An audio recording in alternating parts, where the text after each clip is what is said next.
में जिस तरह की गुंडागर्दी है, अभी एक माननीय सदस्य ने बोलते हुए जेएनयू का जिस तरह से जिक्र किया कि जेएनयू में इस तरह के नारे लगे, कुछ नकाबपोश लोग आते हैं, नारे लगाते हैं, चले जाते हैं, पुलिस सालों साल गुजरने के बाद उन नकाबपोश लोगों को ढूंढ नहीं पाती है। इतने प्रतिष्ठित शिक्षण संस्थानों को बदनाम करने के लिए जो तरीका सरकार इस्तेमाल कर रही है वो बहुत शर्मनाक है। पिछले दिनों एक महिला भी नकाबपोश जिसने छात्रावास में लाठी बरसाई थी, डंडे चलाए थे, वो आज तक उसकी पहचान नहीं की जा सकी, दिल्ली पुलिस उसे ढूंढ नहीं सकी।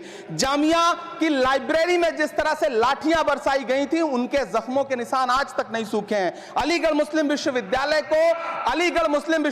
को लेकर के वहां के सांसद जिस तरह की भाषा का इस्तेमाल करते हैं वो बहुत शर्मनाक है। माननीय मंत्री जी और सरकार से मैं आपके माध्यम से पूछना चाहता हूं और यह कहना चाहता हूं, आप बदलाव के नाम पर जो नई चीज लाने की कोशिश कर रहे हैं, महोदय, नदियों को साफ मत करिए, उन्हें गंदा मत होने दीजिए, नदियां अपने आप साफ हो जाएंगी। सभापति महोदय, मैं तो कहना चाहता हूं कि जंगल मत उगाइए, बस पेड़ों को काटना बंद कर दीजिए, जंगल अपने आप उग जाएंगे। मैं तो सरकार से कहना चाहता हूं कि शांति स्थापित करने के लिए भाषण मत दीजिए, अशांति फैलाना बंद कर दीजिए, शांति अपने आप स्थापित हो जाएगी। मैं तो कहना चाहता हूं कि प्रेम फैलाने पर लंबे लंबे लेख मत लिखिए, बस नफरत करना बंद कर दीजिए, प्रेम अपने आप फैल जाएगा। ये जो नई एजुकेशन पॉलिसी है, इसमें जिस तरह से गरीब तबके के लोगों को, हाशिए पर मौजूद लोगों को शिक्षा से दूर करने का प्रयास किया जा रहा है, वो बहुत शर्मनाक है।